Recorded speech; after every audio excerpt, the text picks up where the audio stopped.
دیکھ لیجئے ان کا حال.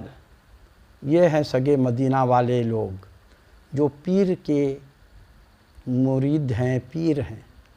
اب یہ نوجوان یقیناً کسی مدرسے کا طالب علم ہے، اور طالب علم کو یہ شوق ہوتا ہے کہ وہ کسی محفل میں جا کر کے ابتدا میں وہ کچھ واعظ نصیحت کر دے، کیونکہ لوگ تو ہوتے نہیں ہیں، لیکن طالب علم جا کر کے جب اسٹارٹ کر دیتا ہے تو پھر لوگ جمع ہونا بھی شروع ہو جاتے ہیں کہ ہاں پہ محفل کا آغاز ہو گیا ہے.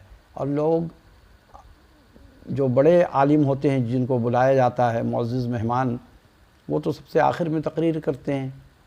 تو اب وہ آ کر کے توحید بیان کر رہا تھا، لیکن ان پیر کے مریدوں کو، پیروں کو یہ اللہ کی تعریف بالکل پسند نہیں آیا کہ یہ اللہ کی تعریف کیوں بیان کر رہا ہے، یہ اولیاء کرام کی تعریف کیوں نہیں بیان کر رہا ہے. اس کو دیکھیے دھکا مار کر کے انہوں نے محفل سے نکال دیا. یہ کتنے بڑے ظالم ہیں کہ اللہ کی تعریف سننا پسند نہیں کرتے ہیں.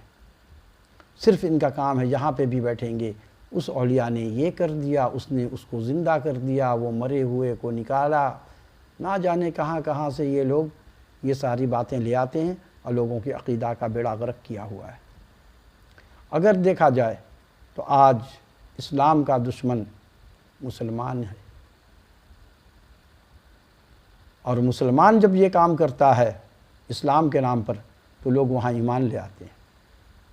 اگر کوئی کافر آ کر کے سچ بھی بتائے آپ کو عقیدہ کہ بھئی وہ حدیث قرآن آج تک کرتے، تو بڑے بڑے لوگ جو ہیں کافر ہیں لیکن قرآن کا مطالعہ وہ مسلمان سے زیادہ کر رہے ہیں، اور وہ قرآن کو باقاعدہ سمجھ کر کے پڑھ رہے ہیں، اس پر ریسرچ کر رہے ہیں. وہ اگر آ کر کے صحیح بات بھی بتائے کہ دیکھیے آپ کو یہ کام نہیں کرنا ہے، یہ حرام ہے، تو ہم لوگ یقین نہیں کریں یار یہ کافر ہے، یہ بول رہا ہے، اس کی بات ایسا نہ کہ یہ مجھے گمراہی کی طرف لے جا رہا ہے، تو اس کی بات کا یقین نہیں کریں. لیکن اگر مسلمان کسی کو غلط عقیدہ بتا دے گا تو اس پر لوگ یقین کر لیتے ہیں کہ یہ تو مسلمان ہے، یہ جو بول رہا ہے صحیح بول رہا ہے، جبکہ وہ غلط ہے. تو یہ بابا لوگ جو ہیں لوگوں کے عقیدہ کو خراب کرتے ہیں. صرف یہ بابا جتنے بھی آج کل کے ہیں یہ سب پیسہ بنانے والے لوگ ہیں. یہ پیسہ کمانے کے لیے یہ لوگوں کو اس طرح کی باتیں کرامت اپنی دکھانا، سنانا، جھوٹی جھوٹی باتیں، اور لوگوں کے عقیدہ کو خراب کرتے ہیں. اور جا کر کے دیکھیے شاہی زندگی گزارتے ہیں، روزانہ یہ کیا سے کیا کھا پی رہے ہوتے ہیں. سب سے اچھا کاروبار پیر بن جانا ہے. آرام کا کام ہے، سارا دن ساری رات آپ کے پاس ہے، ایک ہی جگہ پہ ایئر کنڈیشن میں بیٹھے ہوئے ہیں، میک اپ کر لیتے ہیں، نورانی شکل نظر آنے لگتی ہے لوگوں کو. اور ولی کی پہچان یہ ہے کہ ولی کا چہرہ ہر وقت چمکے گا. یہ نہیں کہ یہ تو جا کر کے میک اپ کرتے ہیں. جیسے کہ حق خطیب کو پکڑا، آپ لوگوں نے سب نے دیکھا، حق خطیب باقاعدہ عورت کی طرح سے میک اپ کر کے اور لوگوں کے سامنے آتا تھا، لیکن پھر بھی اس کے چہرے پہ پھٹکار برستی تھی، نظر آتا تھا. مگر نہ جانے لوگ کیسے کیسے لوگوں پر عقیدہ کر لیتے ہیں، یقین کر لیتے ہیں. تو یہ جو ہے پیری مریدی کا جو معاملہ ہے، اس کے اوپر ذرا لوگوں کو کسی پیر کے اوپر بیعت کرنے سے پہلے اس کے کریکٹر کو اچھی طرح سے چیک کر لیں، کیونکہ آج کل ہر چیز میں ملاوٹ ہے. تو یہ یہاں پر بھی ملاوٹ لوگوں نے کر دیا ہے. سارے پیر غلط نہیں ہیں، لیکن یہاں پر زیادہ پیر جو ہیں اس دور میں، اور ہر مذہب میں پیری مریدی ہے، وہاں پہ بھی جعلی لوگ آگے گئے ہیں پیسے کمانے کے لیے. ٹریک آتی ہے انہیں کرامت دکھانے کی، اور پھر پیسے کما رہے ہیں. ہندو مذہب میں بھی ہے، عیسائی میں بھی ہے، اور پارسی مذہب میں بھی ہے، ہر مذاہب میں ہے ٹھگ. تو ہمارے اسلام میں بھی ٹھگ ہے. تو یہ لوگ اسلام کے نام پہ لوگوں کو ٹھگنے کے لیے یہ سارا کاروبار چلا رہے ہیں.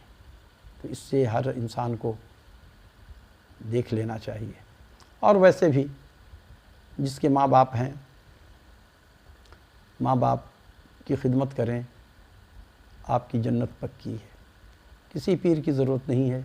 قرآن کو مضبوطی سے پکڑ لو، نبی صلی اللہ علیہ وسلم کے طریقے پر چلو، حلال روزی کمائیے، حرام سے بچیے، کامیاب۔ لیکن آج کیا ہے، ہم حرام سے نہیں بچ رہے ہیں، اور یہ جو چندہ لیتے ہیں یہ تو حرام کھا رہے ہیں۔ انہوں نے چندہ، جتنے بھی لوگ زیادہ جو لاکھ کروڑ روپیہ دیتے ہیں، اکثریت جو ہے ان کے پاس حرام کے پیسے ہیں۔ انہوں نے کبھی کسی سے پوچھا کہ بھائی آپ چندہ تو دے رہے ہیں، آپ کی کمائی کہاں سے آتی ہے؟ آپ کون سا کاروبار کرتے ہیں؟ سود کا کرتے ہیں، کسی اور غلط طریقے سے کما رہے ہیں، لوگوں کے حقوق مار کر کے پیسے کما رہے ہیں، رشوت کما رہے ہیں؟ کبھی پوچھا کسی نے؟ بس آ رہا ہے، آنے دو۔ تو بھائی حرام کا پیسہ آپ کھائیں گے، آپ کے لیے بھی حرام ہے۔ تو اس چیز کا خیال کوئی بھی پیر نہیں رکھتا ہے، تو حرام کھا رہے ہیں۔ چندہ کا مطلب یہی ہے۔ اسی لیے جو اللہ والے لوگ ہوتے ہیں وہ کسی کے گھر کا کھانے پینے سے پہلے اچھی طرح سے جج کر لیتے ہیں کہ یہاں نمازی کے ہاتھ کا یہ کھانا پکا ہوا ہے یا نہیں ہے، حلال روزی یہاں آتی ہے یا نہیں ہے، پھر اس کے گھر کا کھاتے ہیں اگر یقین ہو جائے تو، ورنہ وہ متقی لوگ ایسے گھروں کا، ہر گھر کا کھانا نہیں کھاتے ہیں۔ وما علینا الا البلاغ۔